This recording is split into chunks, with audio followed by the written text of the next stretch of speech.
Hello guys, welcome to my music class.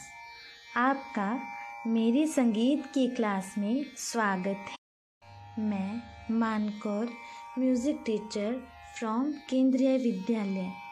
मेरे इस YouTube channel पर आपके लिए संगीत से जुड़ी बहुत सारी वीडियोज़ हैं जिनसे आपको संगीत सीखने में बहुत आसानी होगी और सरल भाषा में आप अच्छी तरह से समझ पाएंगे। मैं आपके लिए ऐसी वीडियोज़ अपलोड करती हूँ जिनसे आपको संगीत थ्योरेटिकल और प्रैक्टिकल दोनों पार्ट से सीखने में बहुत ही आसानी। हमारी आज की वीडियो में हम जानेंगे कि संगीत क्या है। संगीत क्या है, इसे अलग अलग भाषा में अलग अलग नामों से भी जाना जाता है। जैसे हम हिंदुस्तान में संगीत कहते हैं, वेस्टर्न लोग इसी को म्यूज़िक कह देते हैं, या फिर उर्दू भाषा में संगीत को मौसीकी भी कहा जाता है। जी हाँ, संगीत के अलग अलग भाषाओं में बहुत से नाम हैं, लेकिन उन सब का महसूस करने का ढंग एक है। जैसे कि आपसे पूछा जाए कि संगीत क्या है, तो आपके मन में विचार आएगा कि सॉन्ग जो हम टीवी पर सुनते हैं वो म्यूज़िक है। कुछ हद तक आपका यह विचार ठीक भी है, परंतु पूर्ण रूप से केवल सॉन्ग या फिर गाने ही संगीत नहीं होते, क्योंकि संगीत हमारी भावनाओं को प्रभावित करता है। यह केवल मनोरंजन या एंटरटेनमेंट का साधन नहीं है, बल्कि संगीत एक कड़ी साधना है, एक मेडिटेशन है। संगीत हमारी भावनाओं को स्पर्श करता है। मैंने ये बात कही है कि संगीत भावनाओं को स्पर्श कैसे करता है। आइए हम इस एग्जाम्पल द्वारा समझते हैं। देखना, जब कोई थका हारा व्यक्ति अपने दिन भर के काम या फिर किसी जॉब से थक कर जब घर आता है, तो वह सुकून से कुछ सॉन्ग सुनना पसंद ज़रूर करता होगा। उसे सॉन्ग सुनकर या संगीत सुनकर अपने मन को थकावट दूर करने का एक रास्ता दिखता होगा, जिससे वह दिन भर की थकान को मिटा लेता होगा और उसका मन कुछ परेशानियों से जो घिरा था, वो उन परेशानियों से बाहर भी आ जाता होगा।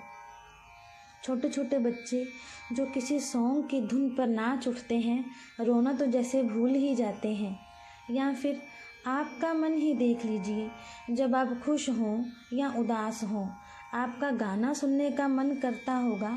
आप उसी तरह के सॉन्ग पसंद करते होंगे जिस तरह का आपका मन है। मान लीजिए आप उदास हैं तो आप सैड सॉन्ग पसंद करेंगे, और यदि आपका मन खुश है तो आप पॉप या रॉक म्यूज़िक सुनेंगे। आजकल व्हाट्सएप स्टेटस का ट्रेंड चल रहा है। जो लोग संगीत नहीं सीख रहे, संगीत नहीं जान रहे, बल्कि वो लोग भी इस तरह के मूड से प्रभावित होते हैं। अपने मूड के अकॉर्डिंग वो ऐसा स्टेटस अपलोड करते हैं जिससे कि सबको पता चलता है कि उनका मन आज कैसा है। मतलब कि वो संगीत के ज़रिए ही अपनी भावनाओं को व्यक्त कर रहे हैं ना। यानी कि हम ये कह सकते हैं इस प्रकार, बच्चे से लेकर बूढ़े तक हर उम्र के लोग अपनी भावनाओं को संगीत के ज़रिए प्रस्तुत कर सकते हैं। या फिर ये भी कह सकते हैं कि संगीत हर किसी के मन से भावनात्मक रूप से जुड़ा है। संगीत हर व्यक्ति की भावनाओं को स्पर्श करता है। हमने संगीत के बारे में जाना, अब हम ये भी जानेंगे कि संगीत का प्रैक्टिकल पार्ट क्या है। हमने जाना कि संगीत हमारी भावनाओं से जुड़ा है, लेकिन ये उत्पन्न कैसे हुआ। अब हम ये भी जानेंगे कि संगीत की उत्पत्ति कैसे हुई। संगीत की उत्पत्ति के विषय में अनेक विद्वानों के अनेक मत हैं। बहुत से ग्रंथों में, वेदों में, पुराणों में अलग अलग तरह के भाव स्पष्ट किए गए हैं। आप सब जानते हैं कि हमारे 4 वेद माने गए हैं: ऋग्वेद, अथर्ववेद, यजुर्वेद और सामवेद। परंतु इनमें से जो सामवेद है वो संगीत पर आधारित एक वेद है। इस वेद में संगीत से जुड़ी हमें बहुत सारी जानकारी मिलती है, लेकिन हम ज़्यादातर जो विद्वान मानते हैं हम उन विचारों पर चर्चा करेंगे। हम ये समझेंगे कि संगीत की उत्पत्ति कैसे हुई।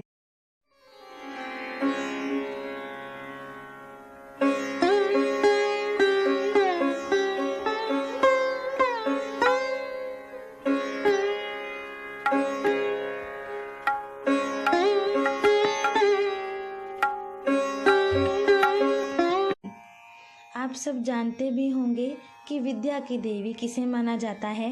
जी हाँ, सरस्वती को। संगीत की देवी भी सरस्वती को ही माना गया है। माँ सरस्वती को विद्या की देवी, संपूर्ण कलाओं की देवी माना गया है।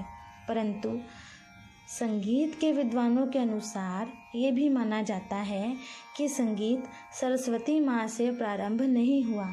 जी हाँ, संगीत सबसे पहले ब्रह्मा जी के पास था।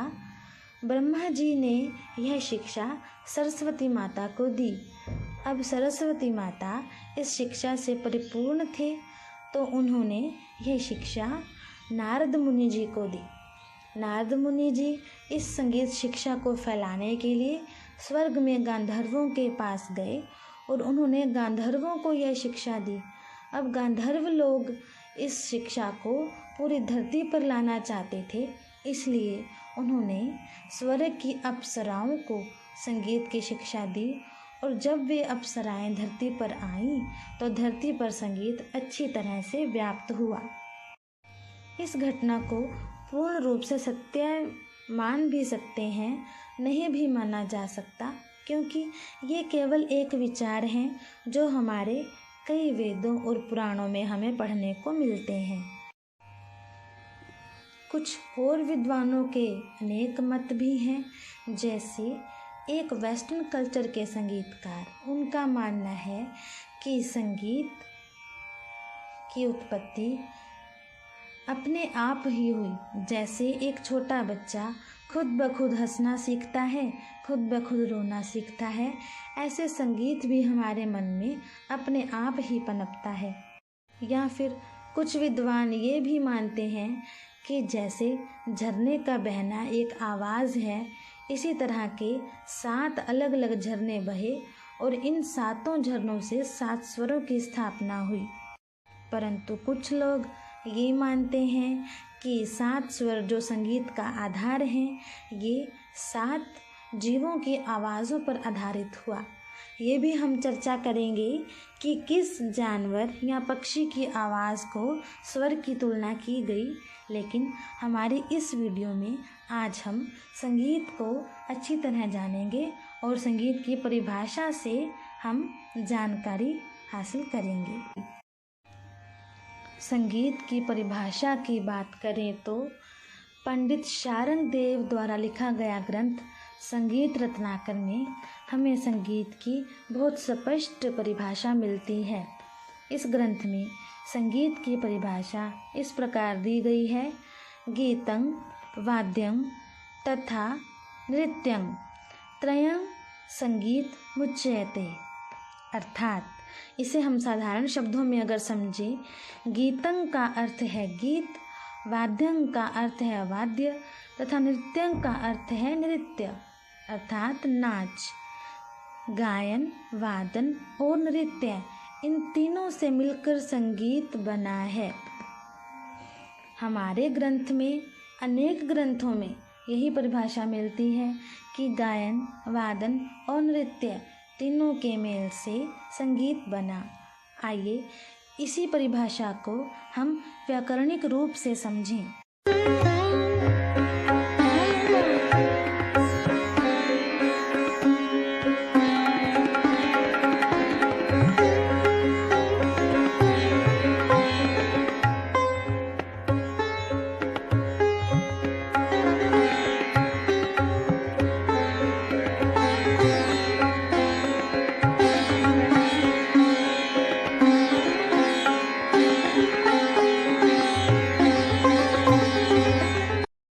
गायन, वादन और नृत्य इन तीनों कलाओं के सम्मिलित रूप को संगीत कहा जाता है। संगीत को यदि व्याकरणिक रूप से समझें तो संगीत शब्द की उत्पत्ति गीत शब्द में सम उपसर्ग लगाने से हुई। सम प्लस गीत संगीत, जिसमें से सम का अर्थ है सहित और गीत का अर्थ है गान, अर्थात गान के सहित अंगभूत क्रियाओं और वादन द्वारा अपने मन के भावों को प्रकट करना संगीत कहलाता है। ये तीनों कलाएं मिलकर संगीत को संपूर्ण रूप देती हैं। शब्द तथा नाद, नाद का मतलब है आवाज़, इन दोनों के मेल से गीत बना। गीत को आनंदमय बनाने के लिए भाव अनुकूल वाद्यों का निर्माण हुआ तथा गीत के भावों को स्पष्ट करने के लिए नृत्य का सहारा लिया गया। इस प्रकार गायन, वादन और नृत्य तीनों कलाएं आपस में जुड़ी हुई हैं और तीनों कलाएं मिलकर संगीत को पूर्ण रूप प्रदान करती हैं।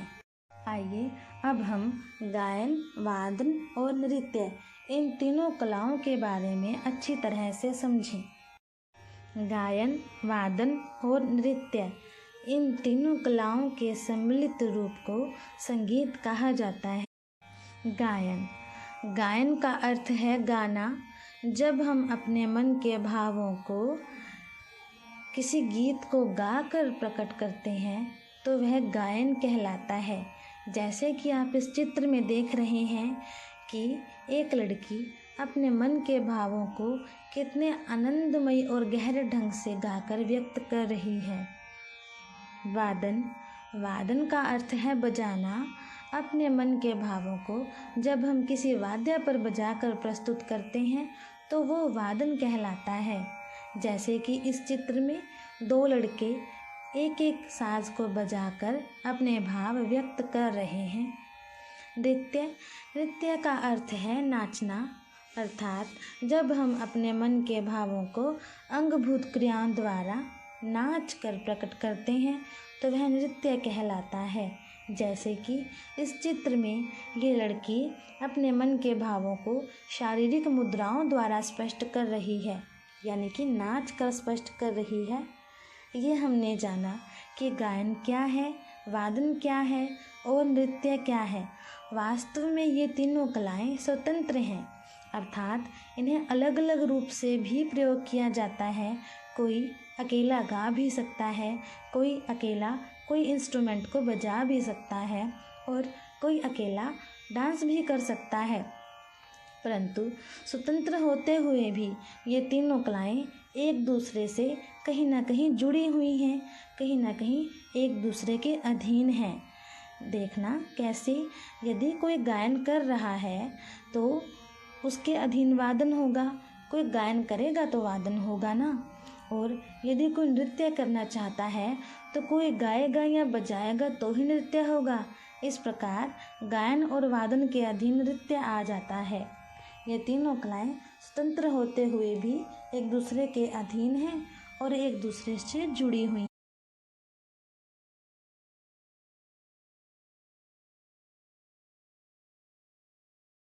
हमारी आज की वीडियो में हमने संगीत की परिभाषा को जाना।